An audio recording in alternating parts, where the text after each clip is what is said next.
Apa hukum keluar 3 hari bersama jamaah tabligh? Keluar 3 hari jamaah tabligh, apa hukumnya? Di India, jamaah tabligh itu dari India. Namanya Maulana Ilyas dan Maulana Zakaria Kandahlawi. Di India nggak bisa tabligh akbar begini. Di India nggak bisa tabligh akbar begini. Kalau tabligh akbar begini, datang Amitabh Bachchan, Sanjay Dutt, Hema Malini, Rani Mukherjee. Hafal juga Pak Ustaz. Nggak bisa. Maka ijtihad Maulana Ilyas Zakaria Kandahlawi, mereka datang dari rumah ke rumah. Dakwahnya dari pintu ke pintu, door to door. Assalamualaikum. Waalaikumsalam. Kya hal hai? Tike kuch kota hai.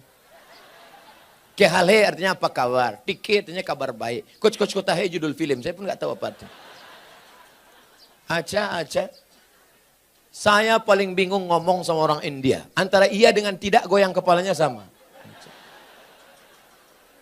Saya tanya, kayak HDK, saya tinggal di hotel kamar berapa? Aja katanya. Lantai 3 apa 4? Aja katanya. Maka ini datang dari India, mereka ulama-ulama ahli hadis. Siapa yang kaya, punya duit banyak, kerja tidak mengikat, 3 hari datang ngajak ke pintu. Assalamualaikum, waalaikumsalam. Ayo ke masjid ya.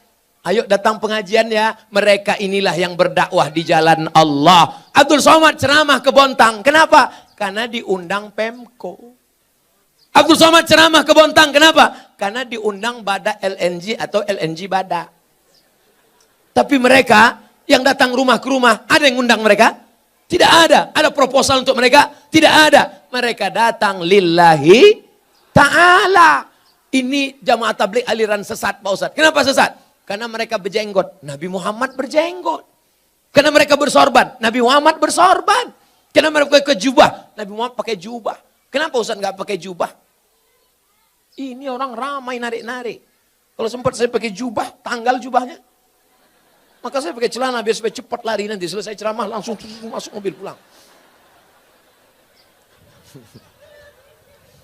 Jangan katakan mereka sesat. Mereka adalah orang yang mengajak ke jalan Allah. Mereka aslinya dulu preman, bertato, kumis tebal, anting-anting, gak kenal agama. Tapi datang jamaah tabligh di terminal, ini preman.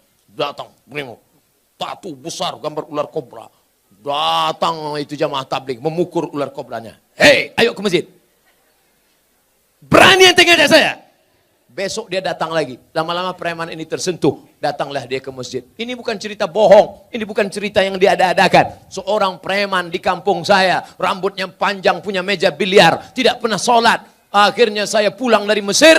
Dia yang jadi imam di masjid. Bismillahirrahmanirrahim. Saya heran. Siapa ini? Assalamualaikum warahmatullah. Yang punya meja biliar. Saya tanya, abang gimana ceritanya tobat? Ustadz nggak pernah menceramahi aku. Aku nggak pernah datang ke masjid. Aku nggak pernah dengar khutbah. Aku nggak pernah nengok tabligh akbar. Tapi ada orang yang datang ke meja biliarku mengajakku. Siapa itu? Inilah dia jamaah tabligh. Berapa banyak orang dapat hidayah karena mereka. Kalau engkau belum sanggup seperti mereka, jangan ejek olok-olok mereka. Ini banyak orang ngejek. Apa itu? Itu jamaah kompor. Apa itu? Itu jamaah KUPJ. Apa itu KUPJ? Kelompok Ustadz Panjang Janggut.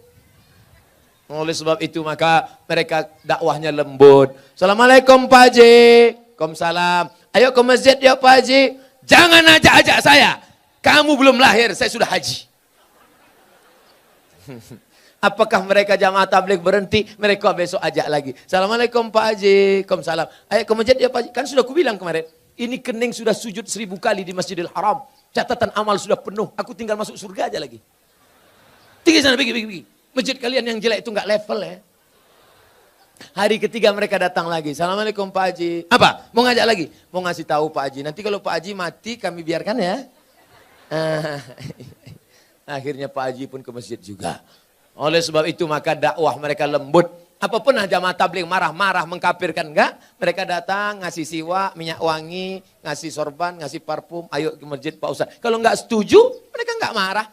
Apa pernah jamaah tabligh marah sama saya karena saya nggak berjenggot? Enggak. Apa pernah mereka mengatakan, yang nggak berjenggot masuk neraka? Jangan kelahi gara-gara jenggot. Jamaah tabligh berjenggot DJ. Aku ngeliat ente berjenggot kayak kambing. Yang berjenggot juga marah. Aku kambing, kau nggak berjenggot anjing. Akhirnya berantem anjing sama kambing. Yang senang siapa? Musang berbulu ayam. Mereka nanya, kenapa mereka kelahi? Gara-gara jenggot. Di masjid lagi. Iya, untung kita nggak ke masjid. Rusak persatuan. Itu tidak terjadi di Bontang. Kenapa? Karena Bontang tertib agamis. Mandiri, aman, nyaman. Kalau terjadi mungkin di dekat-dekat perbatasan luar Bontang. Apa yang harus saya lakukan ketika ibu saya selingkuh sudah 3 kali kedapatan? Apakah saya boleh membenci dan memarahinya? Apa yang sebaiknya dilakukan bapak saya, Pak Ustadz? Engkau dulu lahir ke dunia ini lewat rahim ibumu atau lewat tabung gas 9 kilo? Apakah bisa kau katakan, Mama, aku tak pernah? Tidak pernah, kita pernah lalu di perutnya, lalu di rahimnya, dan dia meregang nyawa. Itu tidak bisa kau pungkiri. Oleh sebab itu bahwa dia bersalah, ya, tapi kesalahan dia tidak membenarkan kedurhakaan engkau. Maka caranya bagaimana? Suruh bapakmu menasehatinya. Bapakmu pun kok bisa dia buat selingkuh 3 kali? Kemana bapakmu selama ini? Laki-laki itu kan tahu dia. Periksa HP-nya. Tiba-tiba di HP ketawa-ketawa. Kau ngapain siapa? Sama siapa? Sama mantan, Bang. Reuni-reuni dia pergi. Tanya dia. Ibu-ibu kalau reuni bapaknya ikut. Nanti pergi sendirian. Ditanya, mana gambar suamimu? Ini. Gantengan aku ya? Iya, Bang. Akhirnya semua berawal dari macam. Udah macam abang saya. Udah macam adik saya. Berawal dari macam, berakhir dengan macam-macam. Oleh sebab itu ini mesti kita jaga. Nah, dalam kasus begini bagaimana Pak Ustadz? Laki-laki 2. Yang pertama dia sabar atau dia gugat ke pengadilan. Kalau kau sabar, kau jaga dia. Kalau tidak, kau gugat di pengadilan. Maka kasus perselingkuhan paling cepat hakim menjatuhkan talak. Kalau kau sabar, jaga dia dengan baik. Kalau kau tak sabar, kau lepas dia dengan baik. Bunga bukan setangkai, kumbang bukan seekor. Patah tumbuh hilang berganti, hilang 1 tumbuh 1000. Gimana? Sabar? Saya sabar Pak Ustadz. Jaga dia sampai mati, saya jaga Pak Ustadz. Lupakan yang lain, lupakan. Jaga dia. Tapi jangan mulutmu berkata sabar, hatimu berkata yang lain. Gimana aku bisa menerima dia? Dia sudah diobok-obok 3 orang. Ustadz, seorang akhwat, ada ingin saya tanyakan. Ada orang melamar saya, tapi saya sedang menyukai orang lain. Bagaimana ya Pak Ustadz? Ini mancing-mancing aja. Ada laki-laki melamar engkau, tapi hatimu sedang suka dengan orang lain. Maka kau tengok dulu mana di antara 2 laki-laki ini yang bisa menyelamatkan engkau dunia akhirat.